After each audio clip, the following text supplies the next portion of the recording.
We are going to discuss about the formation of Congress Ministry, which is held in 1937. So as you know very well कि round table conference के बाद ये recommend किया गया, मतलब what ever decisions taken by the round table conference, they published a white paper report in March 1933. And on that white paper report, British Parliament had a lot of discussion and debate. In the whole process, it takes held in 1935, and they brought new act which is known as Government of India Act 1935. Now, what was in this act? So in Government of India Act 1935, they introduced provincial autonomy. Provincial autonomy मतलब कि जितने भी प्रांत है, जितने भी reason है, उन रीजन में इलेक्शन किया जाएगा, and through election which the party will win, जो भी पार्टी जीतेगी, they will make their own government over there. So in 1937 election held in the 11 provinces, because there were only 11 provinces during that time and rest of the regions were considered in a princely states. इसलिए उन 11 provinces में election हुआ. अब वो 11 provinces कौन कौन से थे? Madras, central provinces, Bihar and Orissa, united provinces, Bombay, Assam, Bengal, north west frontier provinces, Punjab and Sindh. So these are the 11 provinces.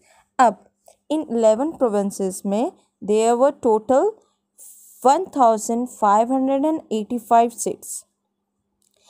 So इतने seats से, and the election announced in 1936, जिसमें से out of 1585 seats, 482 seats were reserved for the Muslims. So now they have a good chance to win. But what happened? Congress ने क्या किया? Congress play a game over here. So they just stand their representative Muslim candidates from these 482 seats. So they select their 58 candidates. उन 58 candidates को उन्होंने 482 seats में से जो reserve seats जो मुस्लिम्स के लिए रखा गया था उसमें उन्होंने खड़ा किया. Now so after the act of government of India 1935, इसमें क्योंकि पहले के टाइम तो इलेक्शंस में कौन कौन इलेक्ट मतलब वोट देगा कि नहीं देगा वो सब कुछ डिसाइड होना होता था. तो लेकिन इस एक्ट के बाद 30 million people in India, they were got a right to vote, जो कि अगर कहा जाए 14% of the total population था इंडिया का. So in 1937 रिजल्ट अनाउंस्ड हुआ फरवरी में. So out of 1585 seats, Congress won 707 seats और मुस्लिम लीग ने जीता 106 seats. So who were in the majority? Of course Congress. So this one of the disappointment for Muslim, क्योंकि जहाँ उनके पास 482 seats थे उनमें से they just got 106 seats. So इससे ये क्लियर हो गया कि जो मुस्लिम कम्युनिटी है they were also not in a favor of Muslim League, इसलिए उन्होंने उन्हें वोट नहीं दिया. सो अब अगर हम अकॉर्डिंग टू प्रोविंसेस बात करें कि कहाँ कहाँ कौन जीता, so let's take a look. So Madras, central provinces, Bihar, Orissa, united provinces, यहाँ 50% से ज़्यादा वोट लेके कांग्रेस जीती and they make their own government. Bombay, Assam, north west frontier provinces, यहाँ पे they were not in a majority, but हाँ कुछ पॉइंट्स लाइक 5 या 7 नंबर से वो पीछे थी. सो व्हाट दे डिड, उन्होंने लोकल पार्टीज़ के साथ और लोकल लीडर्स के साथ एक कोलिशन गवर्नमेंट बना। कोलिशन गवर्नमेंट जैसे कि कहा जाता है जहाँ कोई मेजॉरिटी में ना आ सके तो वहाँ पे दो गवर्नमेंट अपने म्यूचुअल आप कह सकते हो अंडरस्टैंडिंग से वो एक मिक्स एक गवर्नमेंट फॉर्म करती है, उसे कोलिशन गवर्नमेंट कहा जाता है। So now in Punjab and in Bengal Muslim League ने क्या किया इन दोनों जगह में।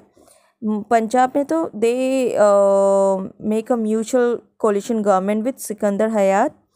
ही was the leader of unionist party, तो उसके साथ मिलकर उन्होंने कोलिशन गवर्नमेंट बनाया पंजाब में। और बंगाल में उन्होंने फाजुल हक जो कृषक प्रजा पार्टी के हेड थे उनके साथ मिलकर कोलिशन गवर्नमेंट बनाया।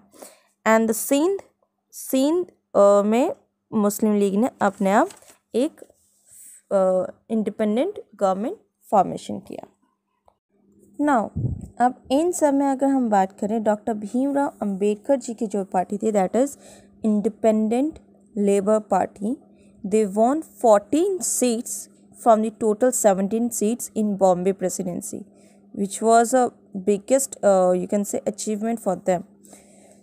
ठीक है, बट उससे हालांकि वो गवर्नमेंट फॉर्मेशन नहीं कर पाए, लेकिन that was a biggest achievement for them कि दलित पार्टी एक यहाँ तक पहुँच सकी। सो इन ईयर 1937 की अगर हम अब बात करें, so out of 11 provinces which were जहाँ इलेक्शन हुआ था, so out of 11 provinces 8 provinces Congress form their own government which is the biggest achievement for them. Now Indian National Congress ने इसी ड्यूरेशन में when they have their own government उन्होंने 2 ऐसे reforms मतलब introduce करवाया। One is civil liberties and the second is land industry and social reform. Civil liberties के बारे में मैं आपको नेक्स्ट वीडियो में और next time I explain your deeply, but हालांकि मैं एक शॉर्ट उस ब्रीफली आपको एक्सप्लेन कर देती हूँ। सिविल लिबर्टीज़ में ये था कि जो कि they were thinking about the peasants जो कि किसी एक बड़े मतलब एक बड़े फील्ड में किसी के अंडर काम कर रहे हैं। So this liberty is for them only कि उन पीजेंट्स के लिए कुछ अच्छा हो सके। बट हालांकि इंडियन नेशनल कांग्रेस ने बहुत कोशिश की लोगों के लिए अच्छा करने के लिए, लेकिन यहाँ पे फिर भी अगर कहा जाए Dalit peasants farmer and even the laborers who were working in the industries, they were totally unhappy from the Indian National Congress। And as you know very well कि Muslim League already disappoint थे अपनी हार से। So what they did, they make Muslim League make one committee which was known as Pirpur Committee, and in that committee they introduce a report जिसमें ये था कि कांग्रेस जो है बहुत पार्शियल है towards the Hindus, they just think about the Hindus and किसी के बारे में। इसीलिए इसी तरीके से उन्होंने बाकी जो कम्युनिटीज़ के लोग हैं like Dalits and Muslims and Christians, इन सब का ब्रेन वॉश करना स्टार्ट किया कि सिर्फ जो इंडियन नेशनल कांग्रेस है वो हिंदूज़ के बारे में सोचते हैं और बाकी जो कम्युनिटी है चाहे वो मुस्लिम हो या क्रिश्चियन हो कोई भी हो उन्हें सप्रेस्ट करने की कोशिश में लगे रहते हैं। Now during this time in 1939 3 सितंबर विसरॉय लॉर्ड लिनलिथगो ने एक डिक्लेरेशन किया। He declared that India will be fight along with Britain in World War II, and when Congress got to know about this declaration they were shocked. They said that now we are in the government, so you should ask us first taking this decision. After that Congress said कि okay we are agree with your decision, but we have one demand। अब वो demand क्या था? They said we will cooperate with you, only you have to promise that after this war we will get independent। Now Lord Linlithgow ने कहा कि इस चीज़ के लिए मैं प्रॉमिस नहीं कर सकता, बट हाँ the decision has taken, So now you have to fight from our side. और इसी वजह से कांग्रेस मिनिस्टर्स जो थे they were very upset and disappointed, you can say, and they resigned from their post, from their ministry on 22nd October 1939.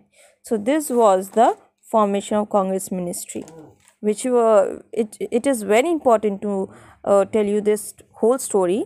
Otherwise आपको quit India movement के बारे में कुछ समझ में नहीं आता.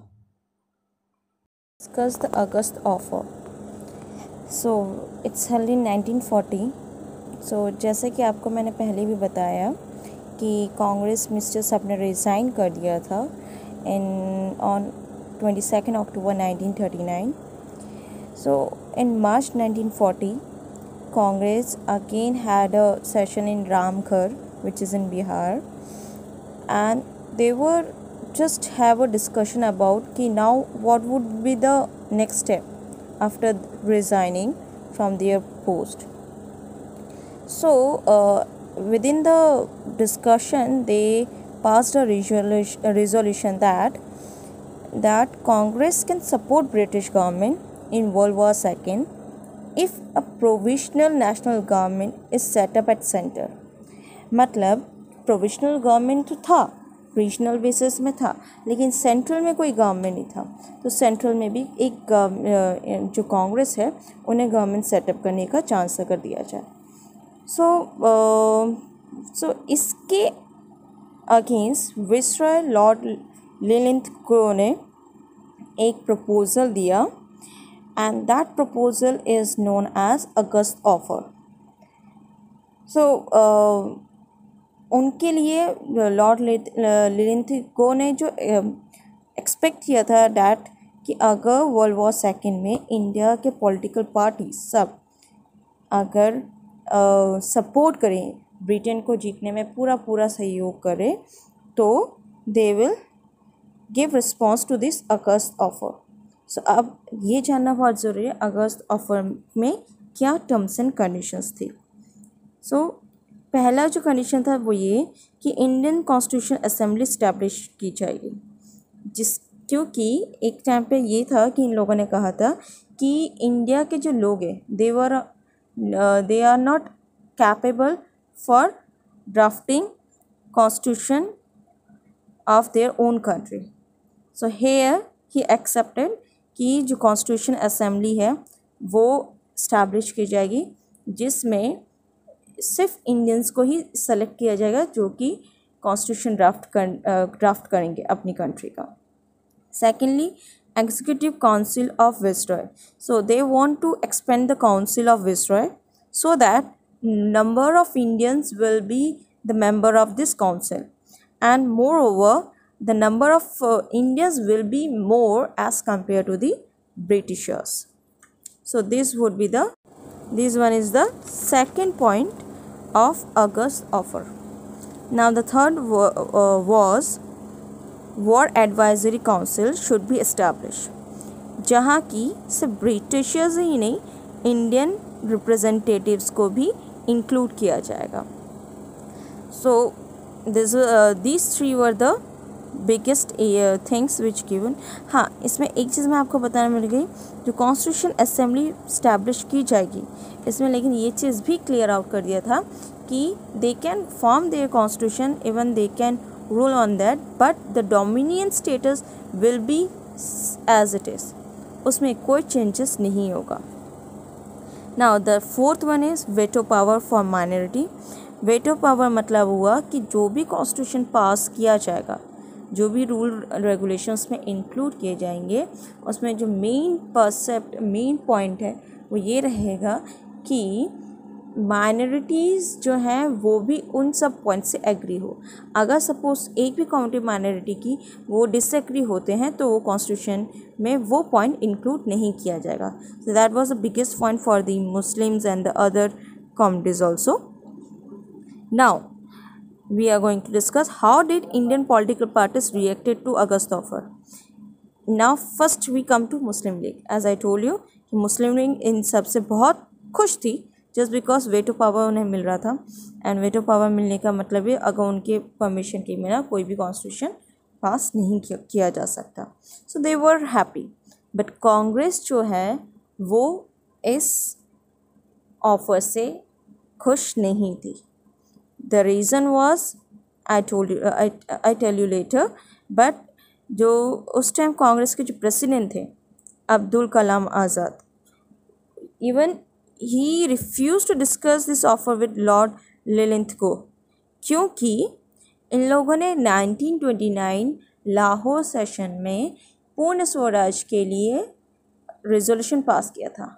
पूर्ण स्वराज मतलब फुल इंडिपेंडेंट, और फुल इंडिपेंडेंट मतलब कोई भी dominion status they will not going to accept. और जहाँ की अगस्त ऑफर में उन्होंने डोमिनियन स्टेटस को एज इट इज़ रखने की बात कही थी. So here the things which get disturb, क्योंकि लॉर्ड लिथिंगो ने बाकी सारी चीज़ें तो वो दे रहे थे, लेकिन डोमिनियन स्टेटस वो नहीं हटाने की बात की थी. उन्होंने कहा था dominion status as it is रहेगा. जहाँ की 1929 में कांग्रेस पार्टी ने कसम खाई थी कि now we will fight for the Purna Swaraj. सो उन्हें फुल इंडिपेंडेंट ज़रूरत थी. सो ये चीज़ था जो कि बहुत ही ज़्यादा अगस्त ऑफर में सबसे मतलब डिस्टर्बेंस क्रिएट करने की बात थी. अब for an example I like to explain you this offer और मोर क्लियरली. फॉर एग्जांपल जैसे कि आपने देखा होगा फेस्टिवल्स में कितने सेल्स और डिस्काउंट्स के पोस्टर्स हम देखते हैं शॉप्स में लगे रहते हैं. और जब हम अंदर जाते हैं और हम चीज़ें लेते हैं देन वी अंडरस्टैंड कि ऑफ़र पर्टिकुलरली एक ऑब्जेक्ट के साथ नहीं है, या फिर तो आप 2 to 3,000 की मतलब परचेजिंग करो then you will get 10% discount और 20% डिस्काउंट, और you will get some means 1-to-1 free this kind of a thing. लेकिन ये चीज़ें एक अट्रैक्शन करती है. लाइक ऑफ़र डिस्काउंट लगा दिया बाहर, फिर अंदर जाकर पता लगता है कि जो चीज़ हमें चाहिए उसमें कोई ऑफ़र है ही नहीं, और या फिर जो हमारे बजट में उसमें कोई ऑफ़र नहीं है. So we get disappointed. तो जो अगस्त ऑफ़र है इट वॉज सेम एज, उसमें भी वही चीज़ था कि उन्होंने दिखाया था, लेकिन डोमिनियन स्टेटस मतलब क्या, डोमिनियन स्टेटस ओवरऑल आप कुछ भी करो आपके जो हेड है वो हमेशा ब्रिटिशर्स रहेंगे. अब ब्रिटिशर्स रहेंगे इट मीन्स वो आपकी हर एक चीज़ में इंटरप्शंस करेंगे, चाहे आप कॉन्स्टिट्यूशन बनाओ कुछ भी करो. They will not going to accept everything. ठीक है, they will point out you in every points which you just think about your own country or benefits of for your own people. तो उसमें वो ज़रूर इंटरप्ट करेंगे. So this is what a August offer is. We are going to start the Cripps mission. So as you know कि government में जो after August offer this in जो कांग्रेस है उन्होंने अपनी पोजीशन से रिज़ाइन दे दिया था. So in the beginning of the first world war second British बहुत बुरी तरह हार रही थी जापानीज़ आर्मी से. But not only that, south east Asia में जो उनकी जो कॉलोनीज़ थी वहाँ पे जापानीज़ आर्मी ने अटैक कर दिया था. सो इन 8 दिसंबर 1949 जापानीज़ ने मलायन पेनिनसुला जिसे कहा जाता है, फिलीपींस, सिंगापुर, हांगकांग, इन सब में अटैक कर दिया था. और अटैक करके यहाँ पे उन्होंने ब्रिटिशर्स को बहुत बुरी तरह डिफीटेड किया. So after that they attacked in Pearl Harbor. Pearl Harbor जो है वो अमेरिका का पार्ट है. सो अब अमेरिका जो है वो वर्ल्ड वॉर सेकेंड में ब्रिटिशर्स को सपोर्ट कर रही थी, and they were also fight in the favour of Britishers. इसीलिए वहाँ पे जापानीज़ ने बॉम्ब अटैक किया. सो जिस वजह से they were very you can say angry on Japanese. Now अब जब साउथ ईस्ट एशिया की पार्ट में कॉलोनीज़ में जापान ने बहुत बुरी तरह ब्रिटेन को हरा दिया, now they move towards India.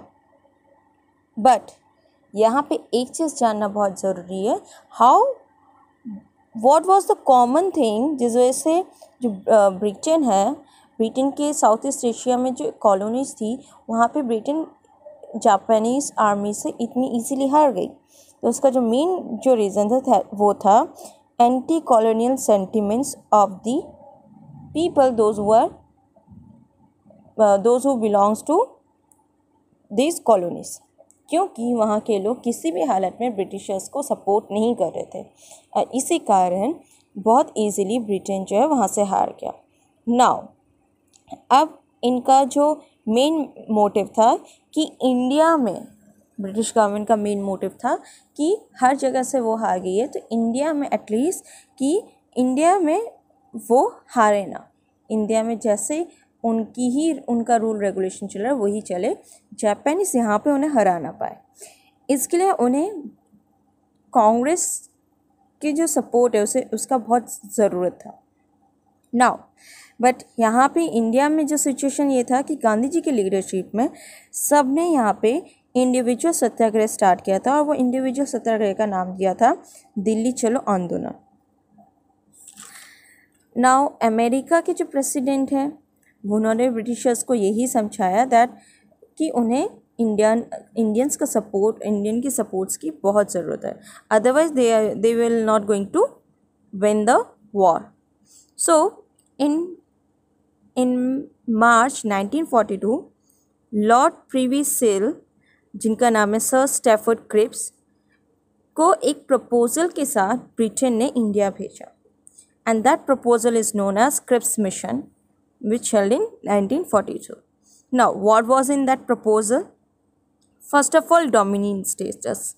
Dominion status means after the war, when the government, British government is ready to grant a dominion status with complete internal external autonomy, कि वो पूरा डोमिनियन स्टेटस देने को राज़ी है, जिसमें इंटरनल और external autonomy रहेगा। इंटरनल एक्सटर्नल ऑटोनॉमी बोला दो इंडिविजुअल गवर्नमेंट रूल करेगी। Secondly constitution assembly. Constitution assembly में ये था कि जो कॉन्स्टिट्यूशन असेंबली है वो सिर्फ और सिर्फ इंडियंस ही फ्रेम्ड करेंगे। सो कॉन्स्टिट्यूशन असेंबली के जो मेंबर्स होंगे वो प्रोविंशियल असेंबली से इलेक्टेड किए गए लोग मेंबर्स वो होंगे एंड प्रिंसली स्टेट से जो नॉमिनेट किए जाएंगे बाय द प्रिंस वो होंगे। So they will be responsible for the making of constitution of India. The third one is right to succeed.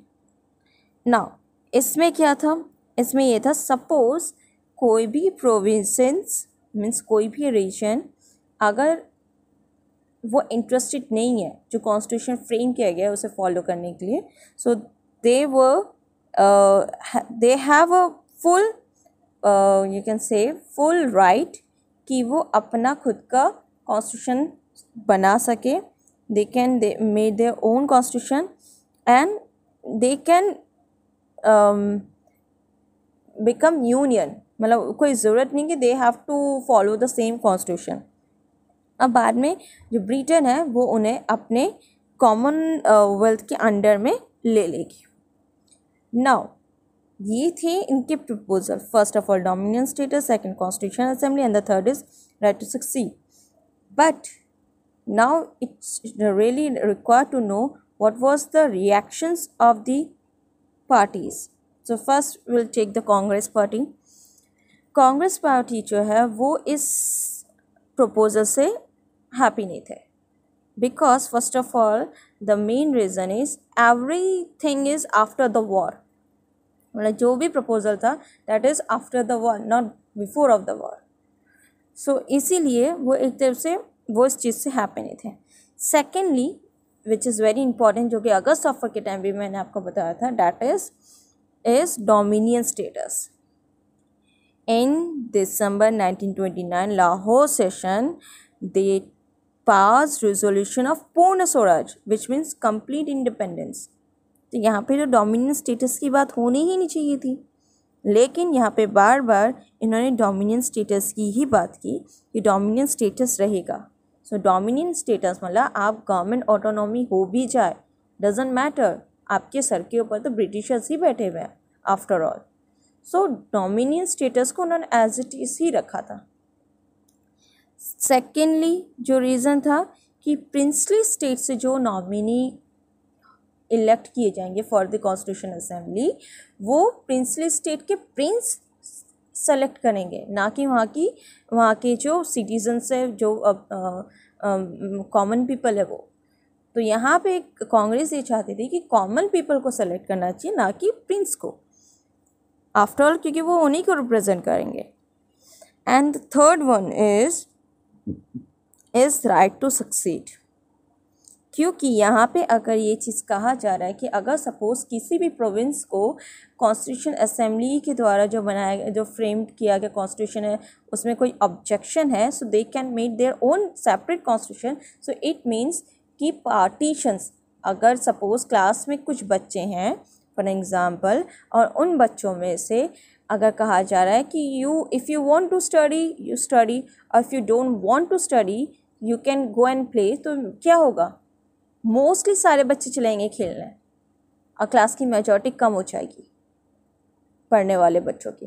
सो वही चीज़ है कि यहाँ पे भी वही चीज़ किया जाता है, पार्टीशंस को डायरेक्टली ना करके इनडायरेक्ट वे में पार्टीशंस के लिए एग्री होना, कि हो सकता है एक ने ऐसे कई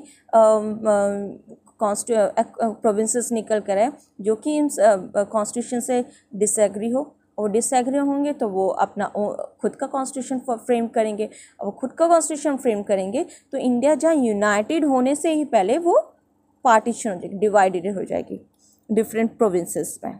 सो इसी वजह से जो कांग्रेस है उन्होंने इस प्रपोजल को टोटली रिजेक्ट कर दिया। Now come to Muslim League. Muslim Leagues were also not happy with the proposal as they want a separate state for Muslim which we call Pakistan. But अब जो सबसे बड़ी बात है कि उन्हें सेपरेट पाकिस्तान की ज़रूरत थी, but in the proposal there isn't any such thing mention in the proposal in Cripps mission. So but here the point is, क्योंकि यहाँ पे ये भी कहा गया था अगर सपोज़ किसी भी प्रोविंसेस को कॉन्स्टिट्यूशन से वो एग्री नहीं है तो वो अपना कॉन्स्टिट्यूशन बना सकते हैं, तो ये मुस्लिम लीग के लिए एक अच्छी अपॉर्चुनिटी थी। बट ये अपॉर्चुनिटी अच्छी उनके लिए इसलिए नहीं थी कि ये वहाँ पे ये भी चांस था कि अगर ज़्यादा से ज़्यादा हुआ तो क्या, सिंध, बंगाल और पंजाब में मुस्लिम्स की जो मेजॉरिटी थी वो ज़्यादा थी, क्योंकि वहीं पे मुस्लिम लीग एक अच्छे फॉर्म में थी, जीती थी। But what about the rest, in 3 सिर्फ स्टेट से क्या वो पाकिस्तान बना सकते थे? नहीं, वो पॉसिबल नहीं था, इसीलिए क्रिस मिशन को इन लोगों ने भी रिजेक्ट कर दिया। Quit India movement, as we know कि ब्रिटिश गवर्नमेंट्स की बातों से ये क्लियर आउट हो गया था कि before the war they are not going to offer anything. So इसलिए अब ब्रिटिशर्स से कुछ एक्सपेक्ट करना दैट इज़ टोटली वेस्ट। इसीलिए नाउ ये भी था कि किसी भी हालत में अगर ब्रिटिशर्स को नहीं रोका गया तो जापान इंडिया में अटैक करेगी। एंड इंडिया में अटैक करने के पीछे रीज़न मतलब जो कुछ भी है रीज़न, जो मेन रीज़न वो था कि ब्रिटिशर्स के अगेंस्ट जापान फाइट कर रहा था वर्ल्ड वॉर सेकेंड में, और अगर सपोज़ वो ब्रिटिशर्स को हराने के लिए वो इंडिया में अगर अटैक करेगी तो नो डाउट काफ़ी इंडियंस भी मारे जाएंगे इसमें। सो इसीलिए गांधी जी ने ये चीज़ सोचा कि इसके लिए हमें कोई ऐसा स्टेप उठाना पड़ेगा जिससे कि हम ब्रिटिशर्स को इंडिया से निकाल सके। उसके पीछे जो रीज़न था, एक इंडिया को सेव करना, एंड द सेकंड कि इंडिया की जो इकोनॉमिक कंडीशन है वो भी बहुत वर्स्ट कंडीशन में जा रही थी। जो भी चीज़ें जो गुड्स अवेलेबल थे उनकी जो प्राइसेस है वो बहुत हाई हो रहे थे just because of world war second. So for saving India he has only one plan, that is force British to out of India. So in July 1942, Congress had a session in Wardha, which is in Maharashtra, and there they passed Wardha resolution, which is later on known as India Quit India Resolution. So according to this resolution, Congress ने क्या किया? They started mass movement under the leadership of Mahatma Gandhi. But some of the leaders were not in favor of this mass movement, like Sri Raja Gopalachari. So he was totally opposed of this Quit India movement because, according to him, the Britishers were busy in World War II. So he said कि during this time, if we launch this movement, mass movement, so it will just make them Britishers weaker. So he just said कि then they were easily defeated by by Japan, and after defeated by Japan, there isn't any possibilities कि we will get independence. There must be a chance कि Japan या Germany आके India में rule करना start कर दे. So there is no profit of this kind of a mass movement.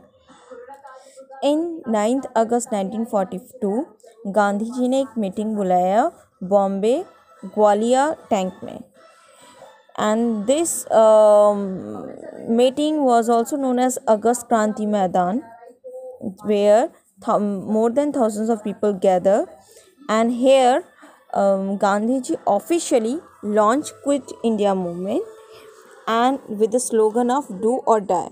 So he promised that if he would not going to do any now he is not going to do any negotiation with Viceroy, and he just want a complete independence. And not only that, he said कि there must be a chance कि India को independent करवाने के लिए या फिर तो you will just give your life, ठीक है, मर जाओ, या फिर मतलब मीन्स शहीद हो जाओ और इंडिया को इंडिपेंडेंट कराओ. So there is only two options, either you die or you do for your own country. And he also gave special instructions to the mainly government officers, soldiers and peasants. For officers, the instructions were कि they just work as it is in a government office. They didn't resign from their post, but उसकी जगह they just openly support the Congress party. For soldiers, that they will obey their orders, Britishers' orders, but they will refuse to fire on their own people like Indians. And for peasants is they will not going to pay any land revenue or taxes. So they must इससे उन्होंने ये चीज़ भी एक क्या कह सकते हैं, एक हिंट उन्हें दे दिया था लोगों को कि हो सकता है कि इसी के ड्यूरेशन में जो लीडर्स हैं आपके, जो आपको गाइड कर रहे हैं, उन्हें अरेस्ट कर लिया जा सकता है. So during that time don't think कि अब हम क्या करें. So you guys are totally free and you can take decision according to your self. और यही हुआ. Within a few hours of Gandhi ji speech the complete Congress leaders were arrested and they put inside the jail. Gandhi ji को नज़रबंद कर दिया गया आगा Khan palace में, जिससे कि उनके कांटेक्ट में कोई भी लीडर या कोई भी इंडिया का कोई भी नागरिक ना आए. Press was also ban during that time. Even mainly Gandhi ji's newspaper Harijan and National Herald was banned during the whole movement, whereas the some other publications newspapers were started after a few months. So within a starting few months, like 6 to 7 weeks, movement was in good position. Many peoples were joined and they start supporting this mass movement. Even though as you know कि कोई guide करने वाला नहीं था, क्योंकि leaders already arrest कर लिए गए थे, तो इसीलिए वॉयलेंस भी बहुत हुआ. लोगों ने post office, railway station, British officers में अटैक किया और जला दिया गया. इवन कई जगह तो जहाँ ब्रिटिशर्स के फ्लैग थे वहाँ से ब्रिटिशर्स के फ्लैग हटा के इंडिया का फ्लैग लगाया गया. ब्रिटिश कम्युनिकेशन सिस्टम को डिस्टर्ब कर दिया गया, पूरा ख़राब कर दिया गया। जो रेलवे ट्रैक्स है, ब्रिजेस, उन्हें तोड़ दिया गया, जिससे कि वो इधर से उधर जाके कहीं कांटेक्ट ना कर सके और कोई भी ऑर्डर पास ना हो सके। जो बच्चे थे they stop going to school and they start selling swadeshi magazines and newspaper. और इसके अलावा they start disturbing the British officers also. And in some places they they started parallel government. They established parallel government. Parallel government means जहाँ से Britishers को भगा दिया गया और वहाँ पे वो अपनी गवर्नमेंट, जो इंडियंस हैं वो अपनी गवर्नमेंट बना सके। सो ऐसे जो जगह थे वो थे एक तिरहुत डिवीज़न जो कि बिहार में है। वहाँ पे जस्ट फॉर 2 वीक्स ब्रिटिशर्स को उन्होंने भगा दिया था। 80% जो पुलिस स्टेशन है नॉर्दर्न और सेंट्रल डिस्ट्रिक्ट ऑफ बिहार की 10 जिलों में, 10 जगहों में उन्होंने पुलिस ऑफिसर्स को वहाँ से भगा दिया था और उसे वैकेंट कर दिया था। सतारा महाराष्ट्र में भी यही चीज़ हुआ था, वहाँ पे फॉर अ लॉन्ग ड्यूरेशन था। मिदनापुर डिस्ट्रिक्ट बंगाल में भी दिसंबर 1942 को जातीय सरकार बना दी गई थी, जो कि सितंबर 1944 तक एग्जिस्ट थी। बालियान यूपी में भी यही चीज़ हुआ। कर्नाटका में मोर देन 1600 ऐसे इंसिडेंट्स है जहां उन्होंने टेलीग्राफ लाइंस को पूरा डिस्ट्रॉय कर दिया था। रेलवे स्टेशंस और पुलिस स्टेशंस को भी डिस्ट्रॉय कर दिया था। टेलीग्राफ लाइंस मतलब पहले के टाइम पे मैसेजिंग भेजने का एक प्रोसेस होता था जिसमें एक बीप सी आवाज़ आती थी और उससे वो कुछ टाइप करते थे। अगर आप चाहो तो आप ऑनलाइन अगर यूट्यूब में भी देखोगे आपको मिल जाएगा, ठीक है। तो वो लाइन भी उन्होंने डिस्ट्रॉय कर दिया था जस्ट बिकॉज दे वांट कि कोई भी कम्युनिकेशन ब्रिटिशर्स ऑफिसर्स के बीच में ना हो सके। So in all over India they break British communication. Government के ने भी इसका जवाब बहुत अच्छे से दिया। They brutally attack on the protesters within 2-3 weeks. They forced India to stop this movement. By December 1944, around 1 lakh people were arrested. And इसके बाद the leaders, those who are leaders, so new leaders emerged and these new leaders started underground networking.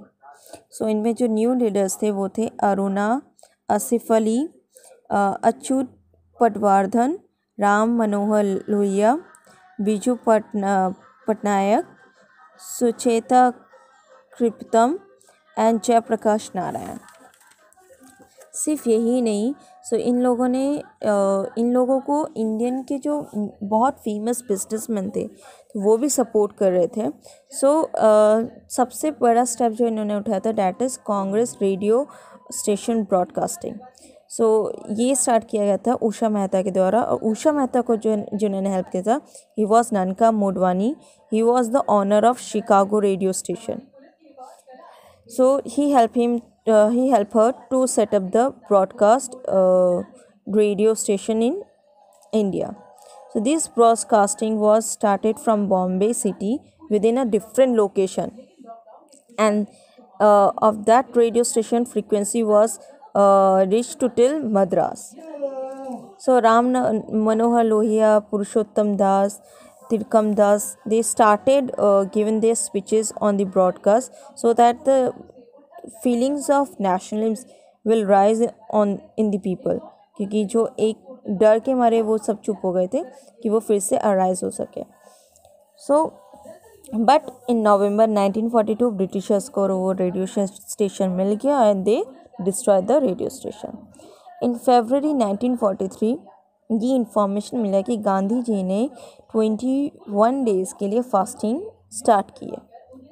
अब Britishers forced him कि वो ये accept करे, वो condemn करे कि ये जितना कुछ भी हो रहा है और अभी तक हुआ है उसके पीछे गांधी जी रिस्पॉन्सिबल है। बट गांधी जी ने इस बार रिफ्यूज़ कर दिया।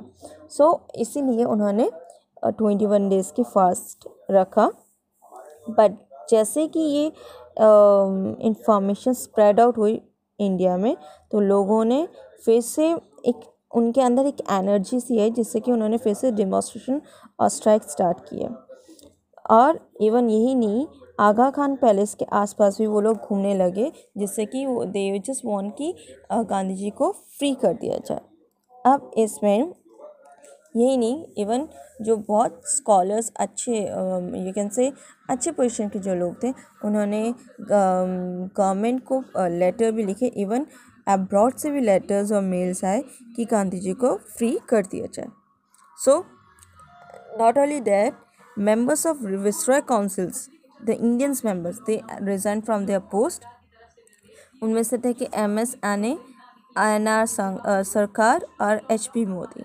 अब इनकी जो रिज़ाइन करने के पीछे रीज़न क्विट इंडिया मूवमेंट को सपोर्ट करना भी नहीं था, और नॉट दे जस्ट अपोज कि उन्होंने लीडर्स को, कांग्रेस लीडर्स को क्यों पकड़ा, इसलिए उनका जो रीज़न था वो ये था कि गांधी जी ने जो फास्ट रखा है, अगर सपोज गांधी जी को कुछ हो जाए, सो इन हिस्ट्री फ्यूचर में यही याद रखा जाएगा कि जो इंडियंस मेंबर्स थे जो विसरॉय काउंसिल के, they were also responsible for this, क्योंकि अगर ब्रिटिश गवर्नमेंट कुछ बुरा करे तो उस ब्रिटिश गवर्नमेंट से जो जॉइंट है वो लोग भी उतने ही रिस्पॉन्सिबल होंगे। सो इसीलिए इसी डर के मारे उन्होंने रिज़ाइन किया। सो ऑन 6 मई 1944 उन्होंने गांधी जी को फ्री किया और गांधी जी को एक प्रॉपर ट्रीटमेंट के लिए ले जाया गया। नाउ बट ओवरऑल अगर हम इस पूरे क्विट इंडिया मूवमेंट के रिस्पॉन्स की बात करें, so again it's just peaceful again bye early 1944। जो एक फीलिंग्स थी कि अब हमें आज़ादी मिलेगी, सो दैट वो stopped on that point. But इससे एक जो अच्छा आउटपुट निकला, that is first, prepare the nation for independence. पूरा नेशन जो है वो इंडिपेंडेंट होने के लिए एक साथ एकजुट होकर लड़ने लगा। राइज ऑफ नेशनलिज्म, लोगों के अंदर एक अपने देश के लिए जो प्रेम है वो जागृत हुआ। एंटी ब्रिटिश सेंटिमेंट्स, ब्रिटिश के अगेंस्ट सेंटिमेंट्स जागना, हेट्रेट फीलिंग्स आना। Freedom is just around the corner, और ये फील करना कि हम सिर्फ फ्रीडम मिलते मिलते रह गया, so we if we tried so again we can get the freedom. लोगों को मॉरल अप करना, that they can fight against the Britishers. Now अब इस quit India movement, as you heard from the beginning कि सिर्फ Congress party की ही बात हुई। So now I am going to tell you about the parties which were not support the quit India movement. So उसमें से सबसे ऊपर था कम्युनिस्ट पार्टी। कम्युनिस्ट पार्टी ने इसलिए सपोर्ट नहीं किया क्योंकि ब्रिटिशर्स के साथ जो फेवर में जो लड़ाई रहे थे वो रशिया थे। सो रशिया जो है वो कम्युनिस्ट कंट्री है, तो इनका ये था कि कम्युनिस्ट कंट्री के अगर हम फेवर करेंगे तो there must be a chance कि वो हमारी प्रॉब्लम को समझेंगे। इसीलिए they want to participate in the World War II to help Britishers.